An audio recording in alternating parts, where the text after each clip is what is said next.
বন্ধুরা দেখুন, এই গরমেতে আর পারলাম না, স্কুল থেকে নিয়ে চলে এসেছি। নিয়ে এসে যে ভিডিওটা করবো আর করলাম না। দেখি এখন ছেলেরা একটু আলু সেদ্ধ ভাতের মধ্যে দিয়েছিলাম, একটু আলু সেদ্ধ দিয়ে ছেলেরা মুড়ি খাচ্ছে। ছেলেগুলো জামা কাপড় ছেড়ে বললাম হাত পাতে ধুয়ে এসে এই দেখুন মুড়ি খাচ্ছে।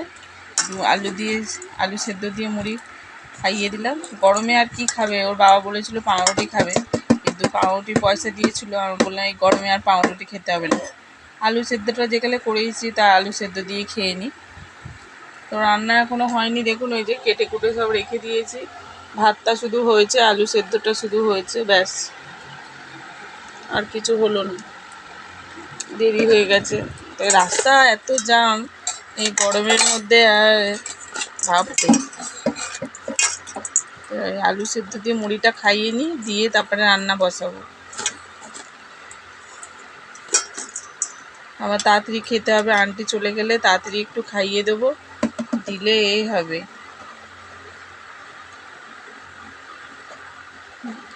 ম্যামের পরীক্ষা আছে, আবার ভালো করে একটুখানি না দিতে পারলে স্যার বলবে এতদিনে শিখছে কি শিখছে। তাহলে তারপরে রান্না বসাবো। আন্টি এসে করিয়ে চলে যায়, দিয়ে চানটা করিয়ে একটু শুয়ে দেবো, দিয়ে তারপরে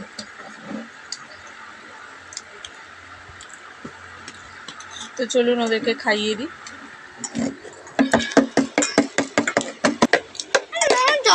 তো আজকে বন্ধুটার এতে যায়নি, ছেলেটাকে নিতে যায়নি, ওর বর গেছিল, আমি একাই টোটো করে গেছিলাম।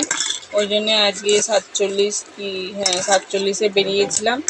এত রাস্তায় জ্যাম যে কী বলবো। আবার আসার সময় এত ঠান্ডা হচ্ছিলো বলে আবার করলাম। 5জন ছিলাম, 5জনে আইসক্রিম খেলাম বন্ধুরা। শরীরটা মনে হয় যেন একটু শান্তি হলো। ছেলেদেরকে বললাম খাবি, বললো ঠিক আছে। তো খেলাম আইসক্রিম, চকলেট আইসক্রিমগুলো 10 টাকা করে যেগুলো, সেগুলো খেলাম। গরমে এই আইসক্রিম, কোল্ড ড্রিঙ্কস, এই দেখুন না চাম্পা কলা, এই যে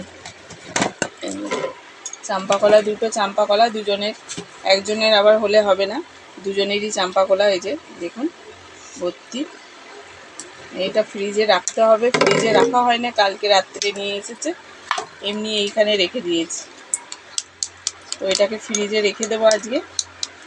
জলের বোতল অনেকগুলো রাখা আছে তো ফ্রিজে, ফ্রিজটা তো আমাদের ছোট, আর অনেকগুলো জলের বোতল রাখা আছে, তো এই বোতলটা কোথায় রাখবে, ওই জন্যে ওই ছোটো দুটো এখন বের করবে না, ওইগুলো ব্যামে নিয়ে যাবে। ওই যে এগুলো ফ্রিজে ঢোকানো আছে না, ওইগুলো ব্যামে নিয়ে যাবো।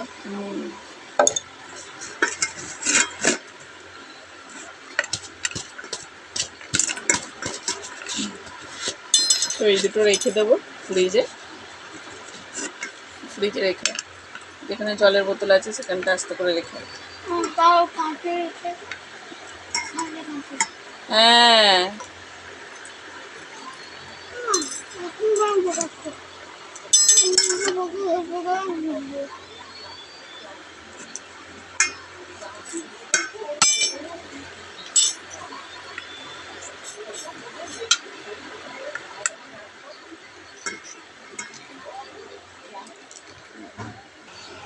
তো মায়ের রান্নার দেরি আছে, তো আমি রান্নাটা বসিয়ে দিচ্ছি বন্ধুরা, যেহেতু সকালে কাটাকুটিগুলো হয়ে গেছে, তো আমি করে রান্নাটা বসিয়ে দিই, চলুন। তো বন্ধুরা দেখুন, এই যে কড়াতে ভাজাটা বসিয়ে দিয়েছি। ওখানে এত গরম হচ্ছে, দেখুন না গ্যাসের কাজটা এত গরম হচ্ছে। রান্না একটা বড় সড়ো ঘর না হলে হবে না, যে ছড়িয়ে ছিটিয়ে মানুষ একটু কাজ করবে। দেখি ভগবান যদি দিন দেয়, যদি আমি কিছু করতে পারি কাজকর্ম, তো তখন একটা বড় রান্নাঘর বানাবো বন্ধুরা, তখন আপনাদের সাথে অনেক কিছু শেয়ার করতে পারবো। এখন রান্না তো আপনাদের সাথে শেয়ার করতেই পারি না, শুধু মুখেই বলি, খাওয়াটাও শেয়ার করতে পারি না। প্রতিদিন অনেক মানে কি বলবো, আর অনেক রকমের খাবার বানিয়ে করে সেইগুলো আপনাদের সাথে তুলে ধরা, করা, সেই সবগুলো করলে তবে ভালো লাগবে। ওই বাজার থেকে দোকান থেকে কিনে নিয়ে এসে ওই ঢরঢর করে গিলে নেব, ওইটা আমাদের একদম অপছন্দ। নিজের হাতে রান্না করে নিজে একটা করবো, সেটা ভালো লাগে। ছড়িয়ে ছিটিয়ে রান্না করলে একটু রান্নার জোগাড় করে রাখলাম রান্না করে, এইটার পরে এটা করব, ওটার পরে ওইটা করব, ভালো লাগে, নাহলে ভালো লাগবে না। দেখুন এরপরে উচ্ছে ভাজাটা ভেজে নেব। ওই যে উচ্ছে ভাজাটা ওই যে বাটিতে কাটা আছে, এরপরে ওই যে উচ্ছে ভাজাটা ভেজে নেব, তারপরে লাস্টে পাট শাকটা ভাজবো। তো চলুন রান্নাটা আপনাদের সাথে শেয়ার করলাম। দেখুন বন্ধুরা, এই যে আলু কুটিটা ভেজে নিচ্ছে।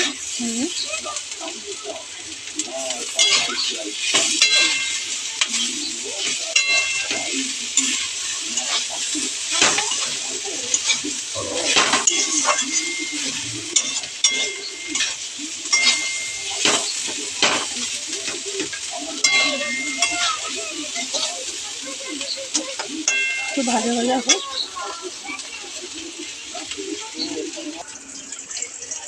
বন্ধুরা দেখুন উচ্ছেটা ভেজে নিয়েছি।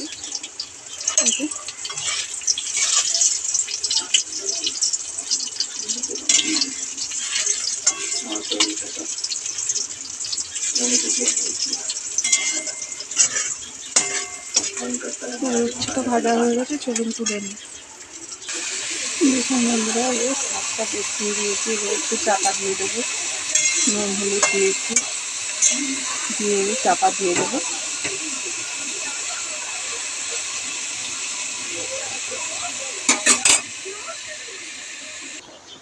শাকটাও বসিয়ে দিলাম, এবারে দুধটা গরম করে নেবো, হয়ে যাবে। তো বন্ধুরা এখন রেখে দিই, টাটা।